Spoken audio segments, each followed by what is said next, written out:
Bien, buenas noches, muchachos. Buenas noches con todos los participantes. En esta oportunidad ya tenemos nuestra cuarta ponencia del proyecto Hermano Mayor, que es sobre el sistema cardiovascular, a cargo del estudiante Diana Olano Malca, que es estudiante del cuarto año de Medicina Humana en la Universidad Señor Zipán y forma parte del proyecto mayor de CPA de Asociación USS 25. Por favor, le cedo el paso. Bueno, buenas noches con todos. Ahora comparto pantalla.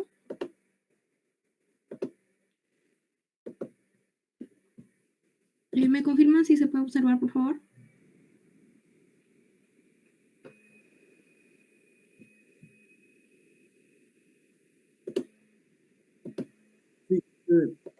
Ok, ya.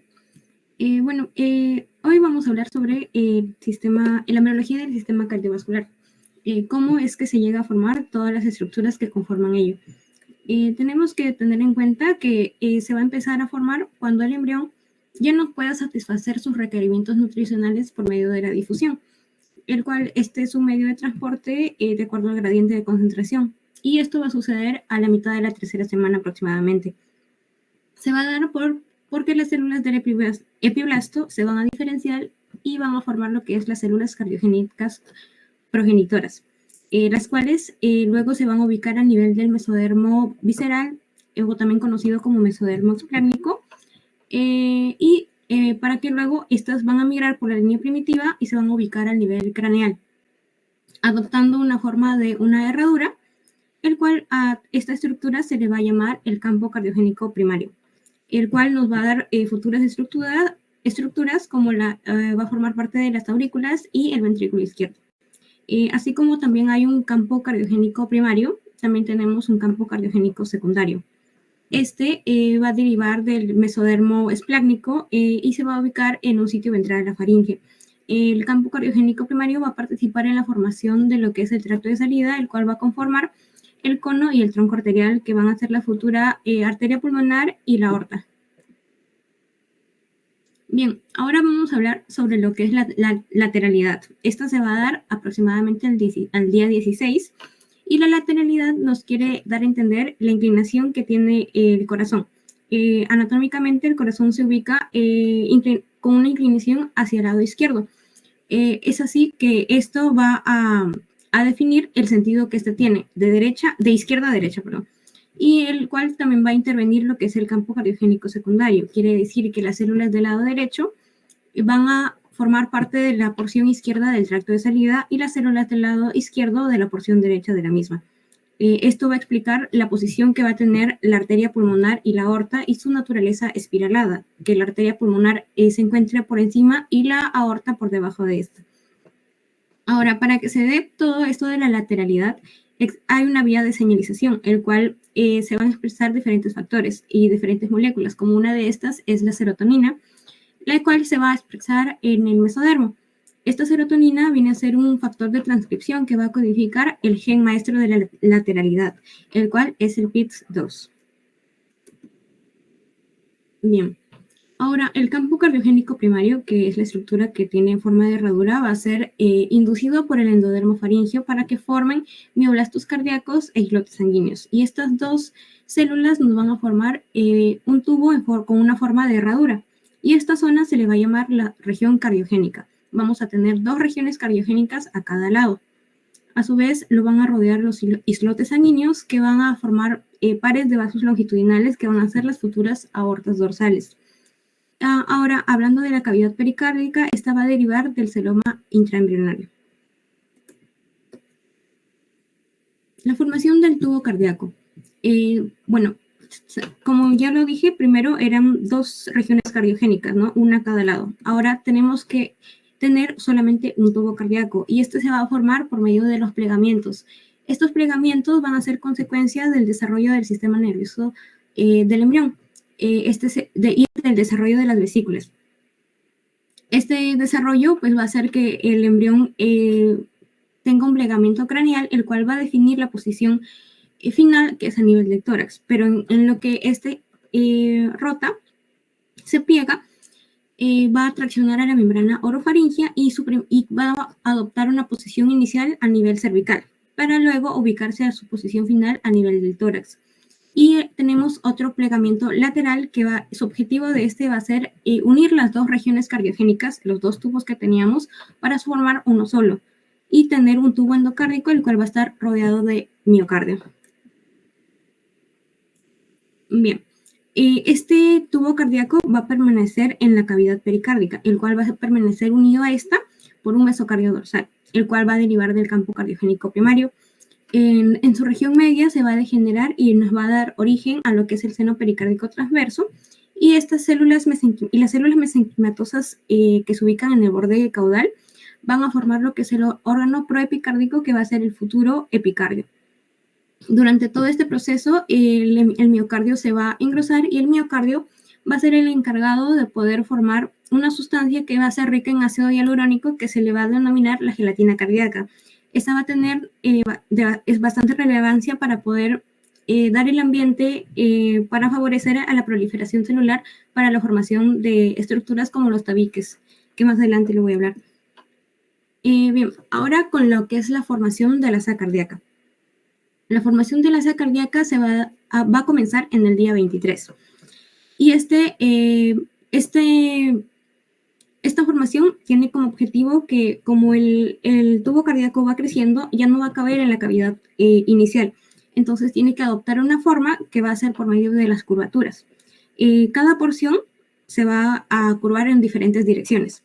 Para ello, tenemos que tener en cuenta el nombre de las dilataciones que va a conformar el tubo cardíaco. La primera va a ser el tronco arterioso, luego va a ser el bulbo arterial, va a seguir de los ventrículos, luego la aurícula y luego el seno venoso.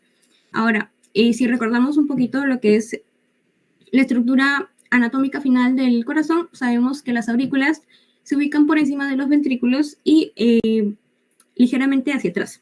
Entonces podemos definir que la zona auricular tiene que ir hacia arriba, ¿no? Hacia craneal, hacia dorsal, un poquito hacia atrás y hacia la izquierda.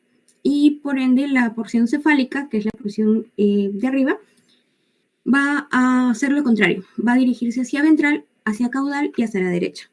Entre el bulbo arterial y el ventrículo vamos a tener un surco bulbo-ventricular, que es la comunicación entre estos dos, y el cual va a ser el futuro agujero interventricular primario. Ahora, diferentes zonas de estas dilataciones van a derivar las diferentes estructuras, como el tercio proximal del bulbo arterial nos va a dar lo que es la porción trabeculada del ventrículo izquierdo, la porción medial del cono arterial, lo que nos va a dar el tracto de salida, y la parte distal del bulbo arterial también va a formar parte del tronco arterial, formando la arteria pulmonar y la aorta. Esta curvatura va a terminar en el día 28 y vamos a decir que terminó cuando la pared lisa se vuelva trabeculada en dos zonas, en la parte proximal y distal del foramen interventricular primario. Ahora la formación de los tabiques.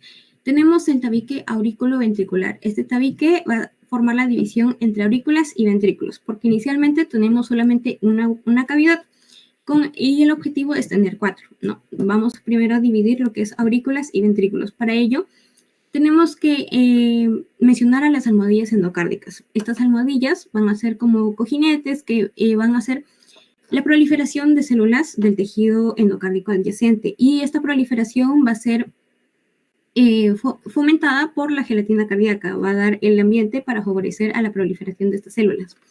Ahora, vamos a tener que estas almohadillas se van a expandir una con ella hasta que al final va a dividir tanto aurículas como ventrículos. Ahora la tabicación de la aurícula común. Ahora acá vamos a mencionar diferentes tabiques. Uno de ellos va a ser el tabique denominado como septum primum. Va a ser la proliferación, una cresta de la aurícula que se acerca hacia la almohadilla endocárdica y se va a ir acercando hacia ella. Luego va a terminar de completarse por la proliferación de esta almohadilla endocárdica. Pero antes de completarse, el agujero que deja va a denominarse como un ostium primum. Ahora, una vez que está cerrado ese ostium primum, por apoptosis se va a a destruir cierta parte, y esta parte se va a denominar como ostium secundum. Ahora vamos a mencionar otro tabique que va a crecer en forma de media luna igual, y este va a ser denominado septum secundum, el cual nos va a dar al final el orificio, no se llega a completar, y este orificio que queda permeable va a ser el foramen oval o agujero oval, el cual va a ser la comunicación entre las dos aurículas, aurícula derecha y aurícula izquierda, el cual se va a mantener durante la gestación para luego cerrarse en el nacimiento, durante el nacimiento. Ahora vamos a hablar de la tabicación de los ventrículos. La tabicación de los ventrículos tiene dos porciones, se va a dar al final de la cuarta semana. En cuanto a la porción muscular, como su nombre mismo lo dice, es el músculo el cual crece para poder acercarse hacia la almohadilla endocárdica, pero no lo va a terminar de completar. Para ello va a haber otra porción que se va a denominar la porción membranosa. Esta porción membranosa es la que va a tener diferentes componentes, el cual van a intervenir las crestas conales, que van a ser los tabiques del tronco cono, que es el que sigue, las almohadillas endocárdicas y las células de la cresta neural. Y al ser el tabique el que tiene más componentes, va a ser el tabique más propenso a sufrir algún defecto. Ahora, la formación del tronco y del cono arterial. En la quinta semana vamos a ver que van a aparecer rebordes a nivel de acá. Tenemos una cavidad sin ningún reborde, y vamos a pasar con las crestas conales. La superior derecha crece distal y a la izquierda, y la inferior derecha crece distal a la derecha. Estas van a tener una naturaleza espiralada y van a formar lo que es el tabique del tronco cono, y van a adoptar lo que es la forma espiralada que tiene, haciendo que la arteria pulmonar quede por encima de la aorta. El conducto, asegurando de esta forma que la arteria pulmonar salga del ventrículo derecho y la aorta del ventrículo izquierdo. Así, el conducto anterolateral es la salida del ventrículo derecho, y el conducto posteromedial la salida del ventrículo izquierdo. Ahora, la conducción cardíaca. Sabemos que el corazón no solamente es un músculo, sino que tiene una actividad eléctrica especial que va a permitir que bombee sangre hacia todo el organismo. En un inicio, todas las células cardíacas van a tener la función de marcapasos. Este va a empezar a latir aproximadamente en el día 21, y cuando este marcapasos queda restringido, el que toma su rol va a ser el seno venoso. Ahora, el tejido de marcapasos va a quedar cerca de la vena cava superior, que queda cerca de la vena cava superior, va a ser lo que vamos a conocer como el nodo sinoauricular. Ahora, para la diferenciación de estas células en células que permitan la transmisión del impulso eléctrico, va a haber un factor de transcripción especial llamado TBX3. Este va a cumplir como la función de inhibir la diferenciación normal de miocitos primarios, o sea que no cumplan con esta función eléctrica, y va a permitir que se diferencien en células de este sistema de conducción que permitan la conducción eléctrica. Ahora, con el sistema arterial tenemos que tener en cuenta los arcos aórticos, pero para ello es importante recalcar que la presencia de arco faríngeo. Van a ser 5 arcos faringios, el cual cada uno va a tener su nervio craneal y su arteria. Esa arteria va a ser llamada el arco aórtico, el cual va a nacer del saco aórtico y van a terminar en las aortas dorsales. Cada arco aórtico va a ser una futura arteria, que lo vamos a mencionar. El rezago del primer arco aórtico va a ser la futura arteria maxilar. El rezago del segundo arco aórtico va a ser la arteria ioitea y la arteria del estribo. El tercer arco aórtico va a formar lo que es la arteria carótida común y la primera porción de la carótida interna. El cuarto arco aórtico, en el lado derecho, la parte proximal va a ser la arteria subclavia derecha, y la parte distal la arteria dorsal derecha y la séptima arteria intersegmentaria derecha. En su lado izquierdo va a formar lo que es el callado aórtico, la parte proximal el saco aórtico y la parte distal la aorta dorsal. La arteria subclavia izquierda va a formar la séptima arteria intersegmentaria izquierda. El quinto arco aórtico involuciona, es vestigial, no va a crecer, así que no se considera. Y el sexto arco aórtico, en el lado derecho, vamos a tener la parte proximal, que va a formar la arteria pulmonar derecha, y la parte distal, que va a degenerar. y en el lado izquierdo la arteria pulmonar izquierda. En cuanto a las arterias, tenemos tres arterias, las arterias vitelinas, umbilicales y coronarias. En cuanto a las arterias vitelinas, van a ser las encargadas que van a irrigar al saco vitelino y van a formar las futuras arterias que van a irrigar al mesenterio dorsal del intestino y sus diferentes porciones. La arteria celíaca que va a irrigar al intestino anterior, la arteria mesentérica superior que va a irrigar al intestino medio y la arteria mesentérica inferior que va a irrigar al intestino inferior. Las arterias umbilicales van a ser las arterias que van a pasarle sangre de la placenta hacia las adelantoides. Y en la cuarta semana es importante mencionar que van a establecer una conexión con la rama aorta dorsal, con la rama dorsal de la aorta y lo que va a ser la futura arteria ilíaca común. Y pos el nacimiento, en sus porciones proximales van a formar lo que es la arteria ilíaca interna y la arteria vesical superior. Las porciones distales van a obliterar y lo que van a formar los futuros ligamentos umbilicales mediales. En cuanto a las arterias coronarias, estas vienen a formarse a partir del epicardio y este viene del órgano proepicárdico. Estas células epicárdicas van a sufrir una transición epitelio-mesénquima, quiere decir que van a pasar de ser células mesenquimatosas a células endoteliales. Y en cuanto al músculo liso, las que intervienen en la formación de este van a ser las células de la cresta neural. El sistema venoso. Bien, vamos a ver que las astas de los senos derecho e izquierdo van a recibir tres venas. La vena vitelina, la vena umbilical y la vena cardinal común.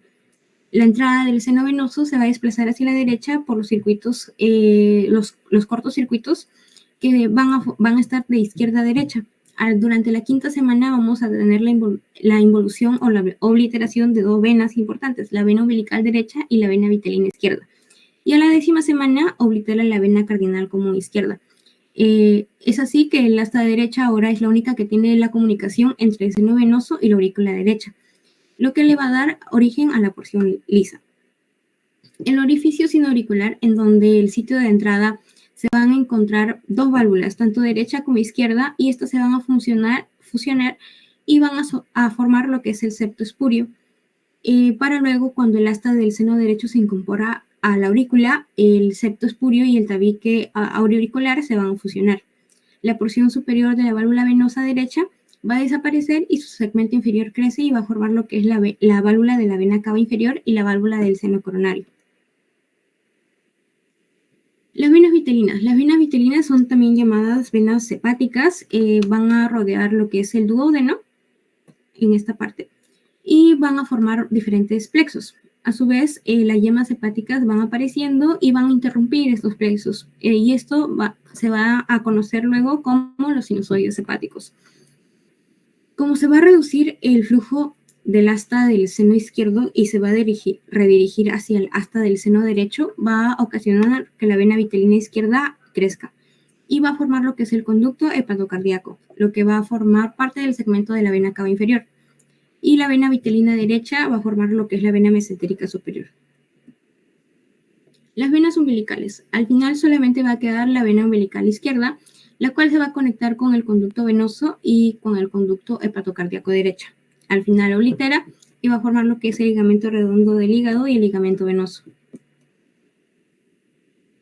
Las venas cardinales. Tenemos venas cardinal anterior y vena cardinal posterior. La vena cardinal anterior va a drenar la parte craneal, la parte cefálica, y la vena cardinal posterior, la del resto del cuerpo, la parte caudal. Y va a dar origen a la vena ácidos y a la vena ilíacas. A su vez, estas van a confluir en las venas cardinales comunes. A la quinta y a la sexta semana van a aparecer otras venas, las venas subcardinales. Estas van a ser las primeras en aparecer y va a dar origen a lo que es la arteria renal, la vena renal izquierda, la vena suprarrenal y las venas gonadales. Estas van a ser las encargadas de drenar los riñones. Las venas sacrocardinales va a drenar lo que es las extremidades inferiores y las venas supracardinales drena el cuerpo por medio de las venas intercostales. Ahora, ¿cómo vamos a tener las diferentes venas y cómo se van a formar? La vena brachiocefálica izquierda se va a formar por la anastomosis de las venas cardinales anteriores.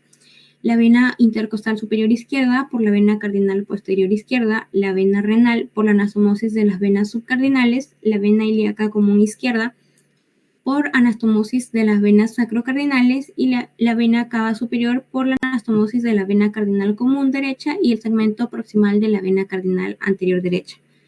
La vena cava inferior va a ser resultado de 4 anastomosis de 4 segmentos de la vena hepática, vena prerrenal, vena renal y vena posrenal. La vena yugular interna va a formarse por las venas cardinales anteriores. La vena ácigos va a formarse por las venas del cuarto al 11º espacio intercostal del lado derecho. A su vez se va a sumar el segmento de la vena cardinal posterior. Y las venas del cuarto al 7º segmento del espacio intercostal va a ingresar a lo que es la vena supracardinal izquierda y va a formar a la vena hemiácigos, y la vena hemiácigos es la que va a drenar en la vena ácigos. Ahora, un poco de lo que es la correlación clínica en embriología del sistema cardiovascular. Como primera patología, pues la destrocardia. En esta patología es importante mencionar porque la lateralidad del corazón no está en el sitio que debería, que es hacia el lado izquierdo, sino va a estar hacia el lado opuesto, hacia el lado derecho. A su vez, esta patología suele asociarse con situs inversos, que viene a ser la inversión de la simetría de los órganos. Ahora, la comunicación interauricular es la comunicación entre las dos aurículas, que puede deberse por un defecto en el ostium secundum, por apoptosis o reabsorción excesiva del septum primum, o por desarrollo deficiente del septum secundum. La tetralogía de Fallot. Este va a ser un defecto más frecuente de la región tronco-conal y se va a deber por una asimetría en lo que es el tabique del tronco-cono. Este va a ser una división asimétrica, haciendo que este se desplace más anterior, en una posición más anterior que en la que debería. Ahora, sabiendo el motivo por el cual se produce esta patología, vamos a poder entender que si el conducto que está, el orificio, el conducto que está en esta parte de la arteria pulmonar está un poco más pequeño, esto va a representar una estenosis. Por eso es característico una estenosis pulmonar. Ahora, si el corazón quiere bombear toda la sangre por un orificio más pequeño, va a esforzarse mucho más, haciendo que se contraiga con más fuerza, y a lo largo del tiempo va a tener una hipertrofia del ventrículo derecho. Este ventrículo tiende a crecer, y por ello también característico de esta patología es el corazón en bota por el crecimiento del ventrículo derecho. Y como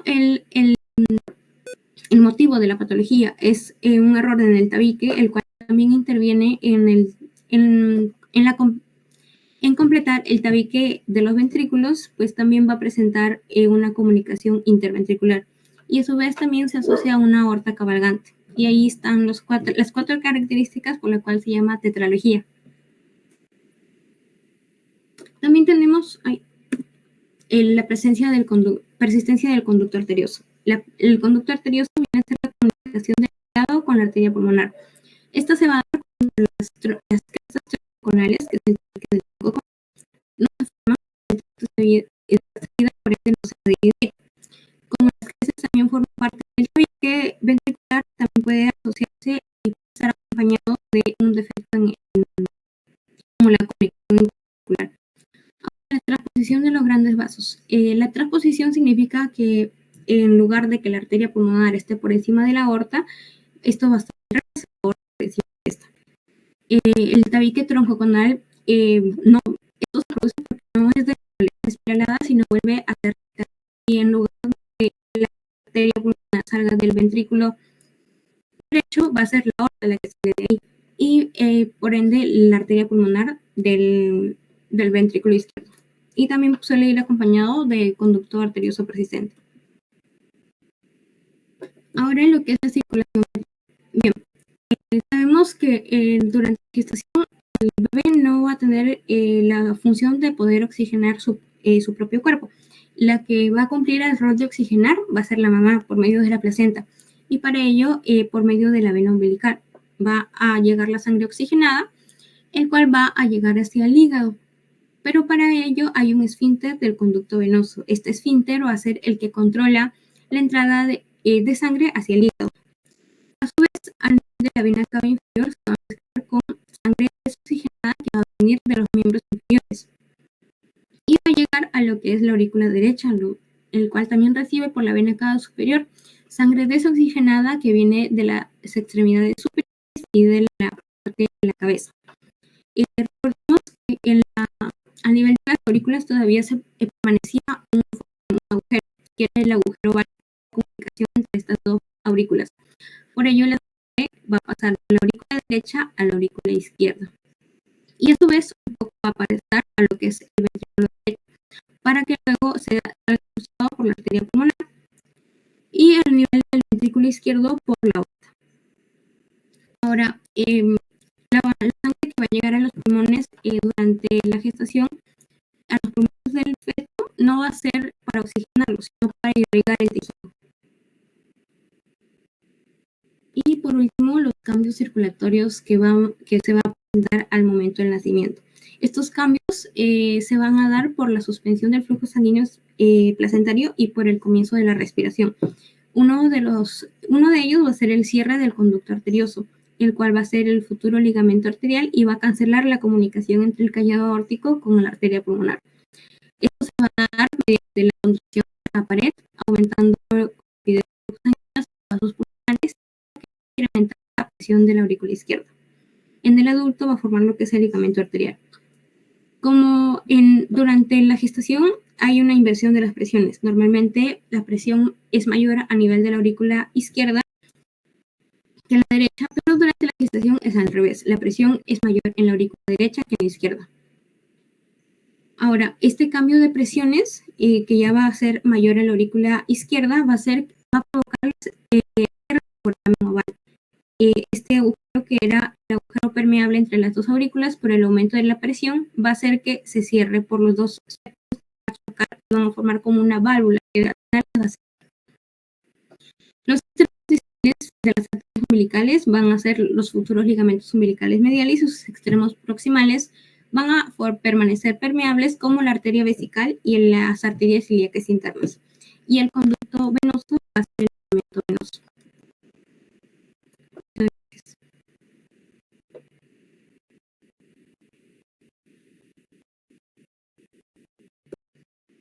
Muchas gracias. Si tienen alguna pregunta, alguna duda, pueden hacerla. Ahorita voy a hacer el chat. Por favor, me confirman si les llegó.